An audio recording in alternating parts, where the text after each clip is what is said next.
ప్రేమకు అసూయకు ఏమాత్రం పొసగదు. ఉంటే ప్రేమైనా ఉండాలి, లేకుంటే అసూయనైనా ఉండాలి. ఒక ఆయన అంటాడు, మూర్ఖుల ఏడ్పు అసూయ అంట. అసూయ అంటే ఎదుటి వాళ్లకు పడి ఏడుస్తూ ఉంటారు.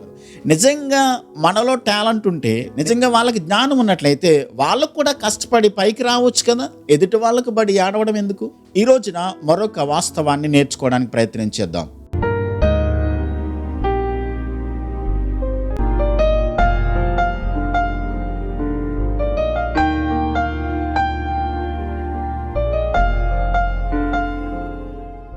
యేసుక్రీస్తు నామంలో వాక్యం వింటున్న మీ అందరికీ కూడా లివింగ్ గాడ్ మినిస్ట్రీ నుండి ప్రత్యేకమైన వందనాలు తెలియజేస్తూ ఉన్నాం. మనము దేవుని ప్రేమ యొక్క తత్వం ఏంటో మనం ధ్యానం చేస్తూ ఉన్నాం.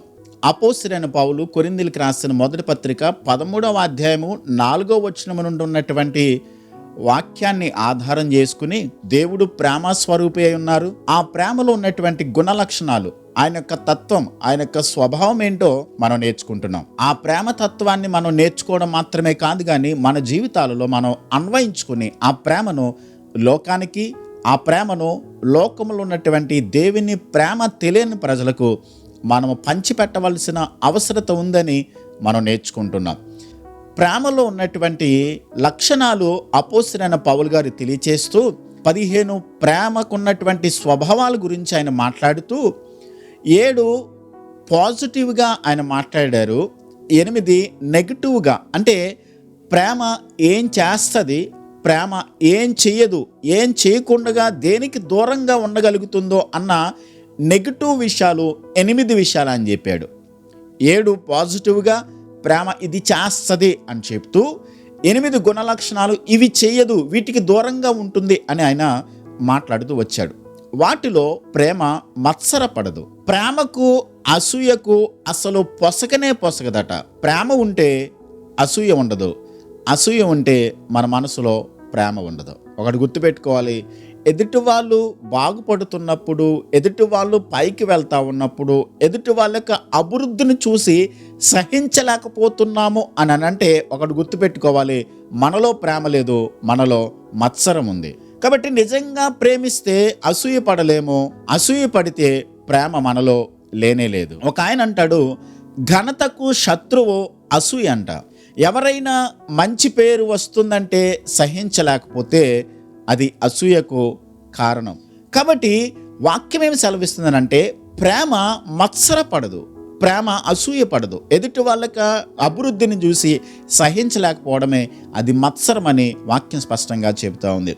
సామెతల గ్రంథం 14వ అధ్యాయం 30వ వచనంలో మత్సరము ఎముకలకు కుళ్ళు. ఈ రోజున మనుషులకు రకరకాల వ్యాధులు రావడానికి గల కారణం ఏంటనంటే మనుషులలో ఆ మత్సరము, మనుషులలో అసూయ అనేది భయంకరంగా చోటు చేసుకుంది. కాబట్టి ఎదుటి వాళ్ళు బాగుపడుతున్నప్పుడు, ఎదుటి వాళ్ళు అభివృద్ధి చెందుతున్నప్పుడు సహించలేక వారి మీద అసూయ పడుతూ ఇలాంటి తత్వాన్ని కలిగి ఉండడం ద్వారా రకరకాల వ్యాధులు, రకరకాల బలహీనతలు ఈ అసూయ ద్వారా వస్తున్నాయని వాక్యం స్పష్టంగా నేర్పిస్తూ ఉంది.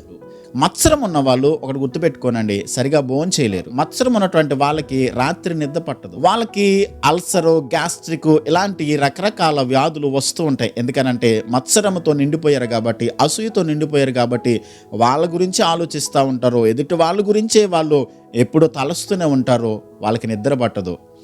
ఈ అసూయలో ఉన్నటువంటి ఒక భయంకరమైనటువంటి 2 ప్రాముఖ్యమైన లక్షణాలు జాన్ మెకార్థర్ గారు మాట్లాడుతూ ఉంటాడు. ఆయన ఏమంటాడంటే, మొట్టమొదటిది ఏంటంటే వాళ్ళకంటే ఎక్కువ నాకు ఉండాలి అన్నది మొట్టమొదటి పద్ధతి అయినట్లయితే, రెండవది ఏంటంటే ఎదుటి వాళ్ళకున్నది అసలు వాళ్ళకు ఉండకూడదు అన్నది 2వ లక్షణం. చూడండి, ఎదుటి వాళ్ళకున్నది వాళ్ళకంటే నాకు ఎక్కువ ఉండాలని అంటే అది కారు కావచ్చు, బిల్డింగ్ కావచ్చు, ధనం కావచ్చు, పదవి కావచ్చు, హోదా కావచ్చు, వాళ్ళకంటే నాకు ఎక్కువ ఉండాలి అనుకున్నదే ఈ అసూయలో ఉన్నటువంటి మొట్టమొదటి లక్షణం. దాని గురించి మనం మత్తయి సువార్త 20వ అధ్యాయంలో ద్రాక్ష తోట గూర్చినటువంటి ఉపమానాన్ని ప్రభు చెప్పాడు. అందులో ఉదయం 9 గంటలకు వెళ్ళి ద్రాక్ష తోట యజమాని కొంతమందిని తన ద్రాక్ష తోటలో పని చేయడానికి పెట్టుకున్నాడు. రెండవసారి మరలా 11 గంటలకు వెళ్ళాడు, 12 గంటలకు వెళ్ళాడు, 2 గంటలకు వెళ్ళాడు, 4 గంటలకు వెళ్ళాడు. ఇంకా చిట్ట చివరి సందర్భంలో 1 గంటకు పని ముగించేస్తారు అన్నట్టుగా ఉన్నప్పుడు 5 గంటలకు కూడా వెళ్ళి బజార్లో కొంతమంది ఖాళీగా ఉన్నప్పుడు వాళ్ళ దగ్గరికి కూడా వెళ్ళి, పగలంతా ఎందుకు మీరు ఇక్కడ ఖాళీగా ఉన్నారు, వచ్చి నా ద్రాక్ష తోటలో పని చేయండి అని చెప్పానంటే వాళ్ళు జీతానికి వడంబడిక చేసుకుని 1 గంట అయినా సరే పని చేయడానికి వచ్చి ద్రాక్ష తోటలో వాళ్ళు ఒప్పుకున్నారు. సరే, ఇక ద్రాక్ష తోట యజమాని ఏం చేశాడనంటే సాయంకాలం 6 గంటలకి పని ముగించే సందర్భంలో తన దగ్గర పనిచేసేటువంటి సూపర్వైజర్ని పిలిచి పని వాళ్ళందరికీ కూడా జీతం ఇచ్చేయమన్నాడు. సాయంకాలం 5 గంటలకు వచ్చిన వాడికి 1 దీనార్ ఇచ్చాడు. 12 గంటలు వచ్చిన వాడికి, 11 గంటలు వచ్చిన వాడికి కూడా దీనారే ఇచ్చాడు. ఉదయం 9 గంటలకు వచ్చిన వాడు అనుకుంటున్నాడు వాళ్ళకి 5 గంటలకు వచ్చిన వాడికే దీనార్ ఇచ్చాడు అని అంటే నాకు ఇంకా ఎక్కువ ఇస్తాడేమో అని చెప్పని ఎక్స్పెక్ట్ చేస్తూ ఉన్నాడు. అయితే 9 గంటలకు వచ్చిన వాడికి కూడా సూపర్వైజరు 1 దీనారే ఇచ్చాడు. అప్పుడు 9 గంటలకు వచ్చినటువంటి వాడు మాట్లాడుతూ ఉన్నాడు. మత్తయి సువార్త 20వ అధ్యాయము 12వ వచనం, వారది తీసుకుని చివర వచ్చిన వీరు 1 గంట మాత్రమే పని చేసినను పగలంతయు కష్టపడి ఎండబాధ సహించిన మాతో వారిని సమానం చేసితివే అని ఆ ఇంటి యజమానుని మీద సనుగుకొనిరి. అందుకతడు వారిలో ఒకని చూచి, స్నేహితుడా, నేను నీకు అన్యాయం చేయలేదే, నీవు నా యొద్ద 1 దేనారమునకు వడబడలేదా? నీ సొమ్ము తీసుకుని పొమ్ము, కడపట వచ్చిన వీరికి ఇచ్చుటకు నాకు ఇష్టమైనది, నాకిష్టము వచ్చినట్లు నా సొంత సొమ్ముతో చేయటం న్యాయం కదా? నేను మంచివాడనైనందున నీకు కడుపు మంటగా ఉన్నదా అని చెప్పని అని అన్నాడు. ఇక్కడ కడుపు మంట అనేటువంటి మాట వాడబడింది. ఇక్కడ అసూయ పడుతూ ఉన్నాడు, అంటే మత్సరంతో నిండుకున్నాడు. నేను 9 గంటలకు వచ్చాను కదా, నాకు ఎక్కువ ఇవ్వాలి కదా, అంటే ఎదుటి వాళ్ళకు కలిగి ఉన్నది తనకంటే ఎక్కువ తనకు కావాలి అని చెప్పని అతడు ఆశించాడు. నిజానికి అతడు ఒప్పుకున్నది 1 దినారికే పని చేయడానికి 9 గంటలకు వచ్చిన వాడు వడంబడిక చేసుకుని వచ్చిన పని చేశాడు. అతడు వడంబడిక చేసుకున్నట్టుగానే అతడికి యజమాని జీతం ఇచ్చాడు. కానీ ఎదుటి వాళ్ళకి దీనారు ఇచ్చారు కాబట్టి తనకంటే తనకు ఎక్కువ కావాలి అని చెప్పని అతడు మత్సరపడినట్లుగా మనం చూస్తున్నాం. 2వ లక్షణం ఏంటనంటే ఎదుటి వాళ్ళకున్నది వాళ్ళకు ఉండకూడదు. ఇది భయంకరమైనది. చూడండి, పాత నిబంధన గ్రంథములో సొలొమోను మహారాజు ఇశ్రాయేలీయులకు రాజుగా ఎన్నిక చేయబడ్డాడు. అతడు రాజుగా వచ్చినటువంటి మొట్టమొదటి దినాల్లో 2 స్త్రీలు ఆయన దగ్గరికి గొడవ పడుతూ వచ్చారు. చెరొక స్త్రీ కూడా 2 ఒక్కొక్క బిడ్డని కన్నారు.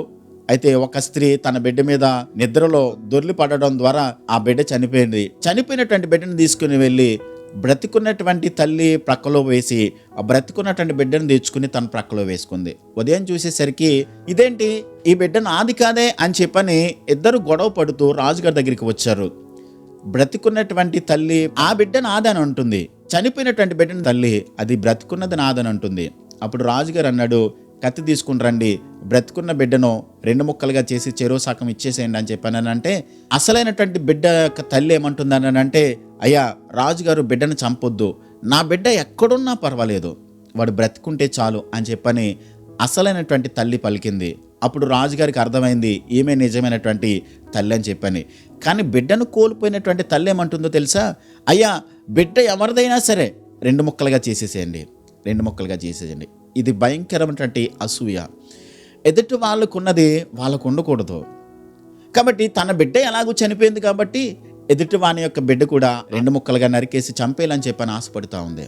చూడండి, ఈ మత్సరము, ఈ అసూయ అనేది ఎదుటి వాళ్ళకి కలిగి ఉన్న దానికంటే రెట్టింపు నాకు కావాలి, ఎక్కువ ఉండాలని చెప్పి కోరుకుంటుంది. 2వది, ఎదుటి వాళ్ళకున్నది అసలు వాళ్ళకు ఉండకూడదు అని అసూయ పడుతుంది. ఇది దేవుని ప్రేమలో ఉండవలసినటువంటి లక్షణం కానే కాదు.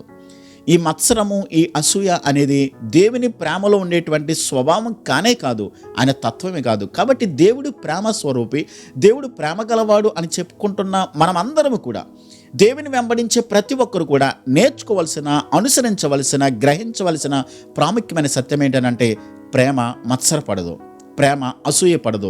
ప్రేమ ఎదుటి వాళ్ళ యొక్క బాగుపడుతున్నప్పుడు, ఎదుటి వాళ్ళు పైకి వెళ్తా ఉన్నప్పుడు వాళ్ళని చూసి సంతోషిస్తుంది, ఆనందిస్తుంది, వాళ్ళని బట్టి దేవునిని మహిమపరుస్తుంది. కానీ వారిని చూసి అసూయపడుతూ, వాళ్ళని చూసి ఏడుస్తూ, వాళ్ళని చూసి మత్సరముతో నిండుకొని వాళ్ళు ఎలాగైనా సరే పాడైపోవాలి, ఎలాగైనా సరే వాళ్ళు కిందకి వెళ్ళిపోవాలి, ఎలాగైనా సరే వాళ్ళు పాడైపోవాలని కోరుకునేది దేవుని ప్రేమ తత్వం కాదు, దేవుని ప్రేమ లక్షణం కాదు.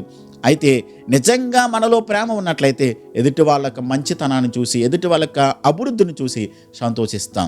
ప్రేమకు అసూయకు ఏమాత్రం పొసగదు. ఉంటే ప్రేమైనా ఉండాలి, లేకుంటే అసూయనైనా ఉండాలి. ఒక్కసారి మనం చెక్ చేసుకుందాం, పరీక్షించుకుందాం. నిజంగా దేవుని ప్రేమ కలిగిన వారమని మనం చెప్పుకుంటున్నట్లయితే ఎదుటి వారి యొక్క అభివృద్ధిని చూసి సంతోషించేవారిగా ఉండాలి. అలాంటి కృప దేవుడు మనకి ఇవ్వాలని చిన్న ప్రార్థన చేద్దాం. ప్రేమ కలిగిన తండ్రి, మా గొప్ప దేవా, మీకు స్తోత్రాలు. ప్రేమ యొక్క తత్వం ఏంటో మూడవదిగా మీరు మాకు నేర్పిస్తున్నారు. ప్రేమ మత్సరపడదు. ప్రేమ ఎప్పుడు కూడా ఎదుటి వాళ్ళ యొక్క అభివృద్ధిని చూసి సంతోషిస్తుంది, ఆనందిస్తుంది, వారి మేలు కోరుతుంది, వారి యొక్క క్షేమాన్ని కోరుకుంటుందని మీ వాక్యాన్ని బట్టి మేము నేర్చుకుంటున్నాం.